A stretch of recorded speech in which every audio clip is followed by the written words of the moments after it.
Okay, so impossible condition, those cannot be done, and then those that are contrary to laws, good customs, public order, or public policy. So, hindi ito pwede. Sabihin the condition is void. Okay? So, G binds herself to give each a diamond when he kills, when H kills I. Okay? So, bawal yung mga yun. Positive condition is when an event happens at a determinate time. The obligation is extinguished if time within which the event must happen expires or fulfilled. For example, Paulo will give Justin 25,000 if Justin finishes law degree on March 15, 2024. If hindi nagawa ni Justin na makagraduate on March 15, Paulo has no more obligations to Justin. Next, negative condition is an event that will not happen not at a determinate time. So the debtor's obligation shall be effective as soon as the time indicated as has elapsed or has become evident that the event will not occur. So Paulo obliged himself to give 25,000 to Justin if the latter will not finish his law degree in March 2024. Okay? Rights of the parties pending the fulfillment of a suspensive condition. Okay. As for the creditor, hanggat hindi pa nangyayari yung condition, he has the right to bring appropriate actions for the preservation of his right. Okay? While the debtor is entitled to recover kung nabigay niya na by mistake before the happening of the condition yung prestation. Retroactive effects of the fulfillment of the suspensive condition. So kapag natupad yung suspensive condition, it will considered as its effect shall retroactively apply kung kailan nangyari or kailan nila napag-usapan yung obligation. So, tignan natin yung example. On March 6, 2023, Pedro and Jose agreed in writing that Pedro would sell his Montero Vehicle 2020 model at 800,000 pesos. If Jose passed the 2024 bar examinations, on April 2014, the Supreme Court released the result at pumasa daw si Jose. Okay?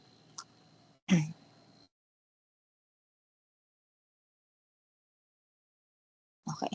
So, pumasa daw sino bang pumasa? Yeah, Jose. On this case, si Pedro is now obliged to sell his vehicle at the price na napag-usapan nila nung March 6, 2023. Okay? Next, rules in case of loss, deterioration, or improvement of the thing during the condition's pendency.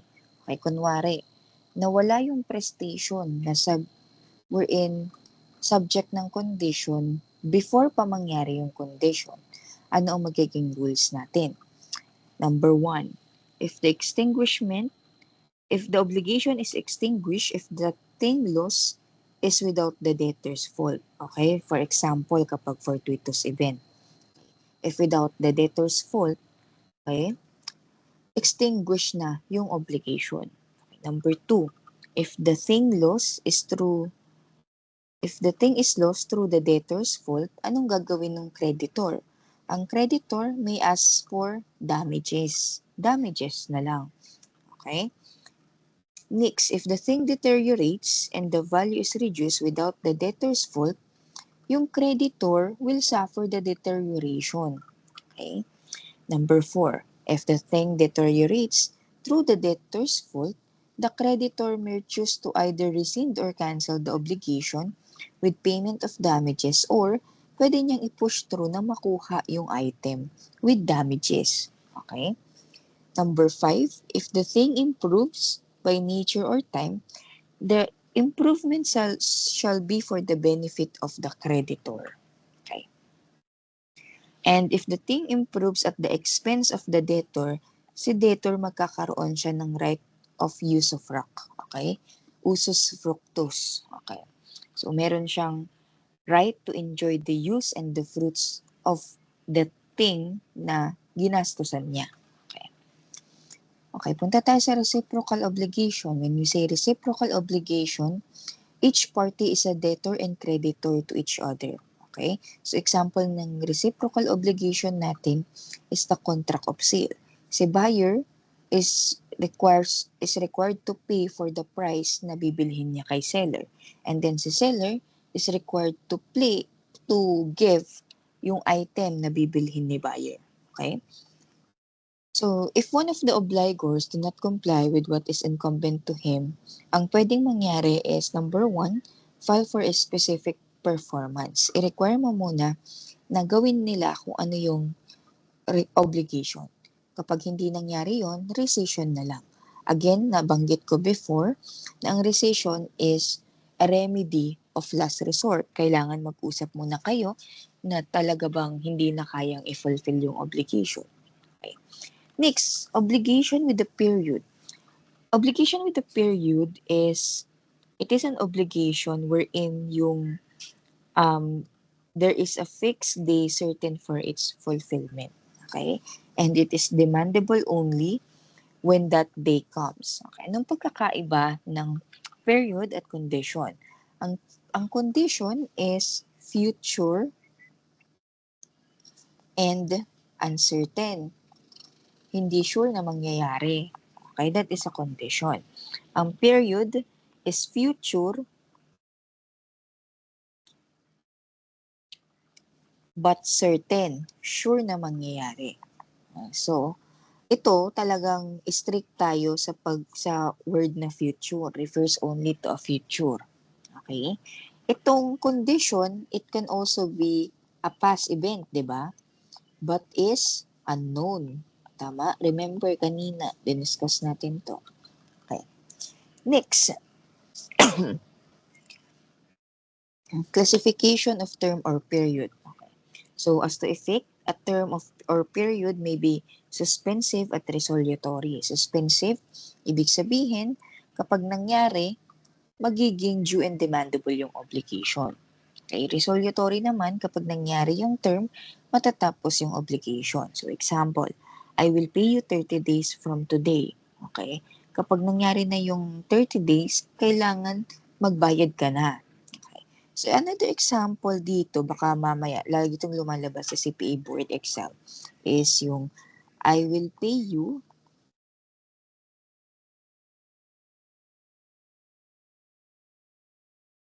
as soon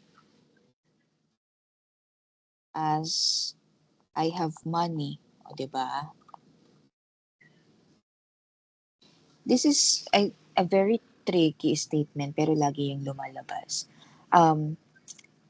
Kung hindi ka marunong sa batas or kung hindi ka nagpasa, ang consideration mo dito is an obligation with a condition.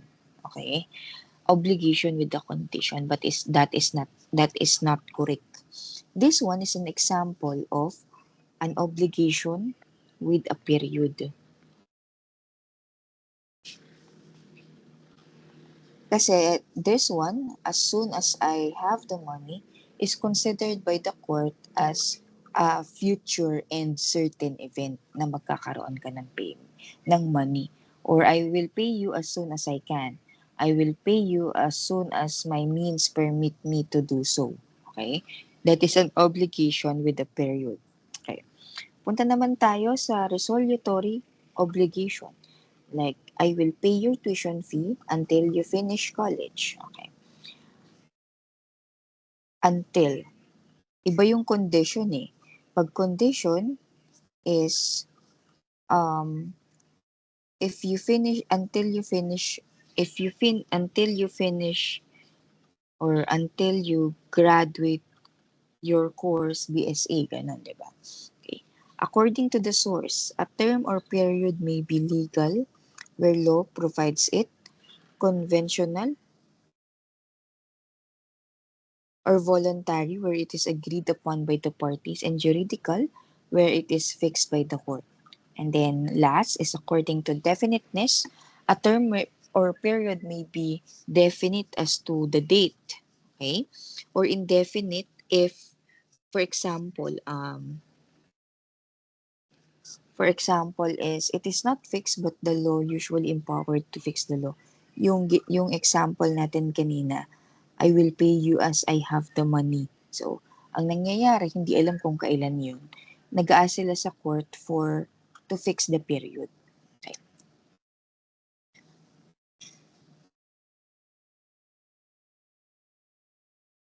Okay. Instances when the court will be the one to fix the period. If the obligation does not fix a period, the court may fix its duration. Okay? The court will also fix the duration of the period if it is dependent upon the debtor's will. Okay. Okay. So, instances when the debtor will lose the benefit of a period. Number one, if the debtor becomes insolvent unless he gives guarantee or security for the debt. When he does not furnish the guarantees or securities he has promised, and by his own acts he has impaired said guarantees or securities. Number four, when the debtor violates any undertaking. And number five, when the debtor attempts to abscond. Abscond means to escape. Okay? Punta naman tayo sa alternative obligation. Alternative obligation, there is more than one object and the fulfillment of one is sufficient to extinguish the obligation. Okay. So example natin, Pedro obliged himself to give Jose a wristwatch, a ring, or a bracelet on January 1, 2023. On the said date, Pedro delivered a ring to Jose. Is Pedro still obligated to deliver the wristwatch and the bracelet? The answer is no more kasi ang pinili niya between the three is yung ring. Okay? In an alternative obligation, isa lang yung kailangan, even though there are a lot of choices, isa lang yung kailangan para ma-extinguish na yung obligation. Okay? Okay. Simple obligation, there's only one prestation. Compound obligation is when two or more prestation is required in an obligation. Okay? Pag conjunctive, all of the prestations are due. Pag distributed, where two or more of the prestations are due, it can either be the following. Pwedeng alternative obligation or facultative obligation, which later on, madidiscuss natin yung facultative. Pag alternative obligation, there are several prestation, pero yung isa lang na pag-deliver mo will extinguish the obligation already. Okay. Pagdating sa alternative obligation, general rule, the right of choice belong to the debtor unless expressly stipulated na si debtor yung merong right of choice. Okay. Next, the debtor shall have no right of choice which are impossible. So, for example, Manuel obliged himself to deliver an Acer laptop, Samsung TV, or a Nokia 5110, assuming that this cell phone no longer exists. In this case, hindi pwedeng piliin ni Manuel yung Nokia cellular phone kasi it is already outside the commerce of men. Okay? So, pwede siyang mamiling i-deliver either Acer laptop or Samsung TV. Next, unlawful. So, Bunny obliged himself to deliver marijuana, a cellphone, or a laptop to Pablo. So, automatically, hindi niya pwedeng piliin yung marijuana because it is illegal. Okay? Number four, which could not have been the object of the obligation. For example, um, Grace is indebted to MJ the amount of 50,000. Grace was obliged to deliver a ring worth 50,000 pesos, a laptop worth 50,000 pesos, or a broken piano of no value to secure the loan. So here, Grace cannot choose the piano. Okay? Next, a debtor cannot compel a creditor to receive part of one and part of the other undertaking. So, for example, Grace obliged to deliver a pair of rings or a pair of earrings to MJ, hindi pwedeng half-half. Okay? Hindi pwedeng kalahati nung pair of rings at saka kalahati lang nung earrings. Okay? Impossibility of the debtor to choose due to the act of the creditor. If the debtor cannot choose any objects because of the creditor's fault, the debtor has the right to rescind the contract with damages. Okay? So, kailan nangyayari na, okay, nagsisis, when you say nagsisis, natatapos yung pagiging alternative ng obligation at nagiging simple yan in the following circumstances. Number one, kapag nagkaroon na ng communication between the debtor and the creditor, kung ano na yung i-deliver ni debtor. Okay? Kapag nakapamili na si debtor, magiging simple na yung obligation. Number two, when among the prestations, iisa na lang yung natitira. Okay? Number three, when the choice has been expressly given to the creditor. Okay? Ibig sabihin, magsisis siya as an alternative kapag nakapamili na si creditor at na-communicate niya na yung choice kay debtor. Okay.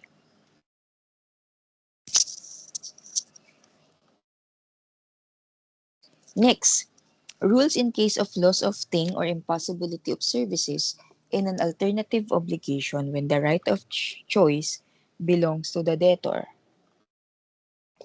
Number one, if all the things which are alternatively are object of the obligation have been lost at impossible na siya due to the fault of the debtor, anong mangyayari? The debtor is under obligation to indemnify the creditor by paying the value of the last thing which disappeared. Okay? Kung fault ni debtor, kaya wala na siyang maibigay na item, last thing disappeared yung mangyayari. Okay? For example, A, promise to deliver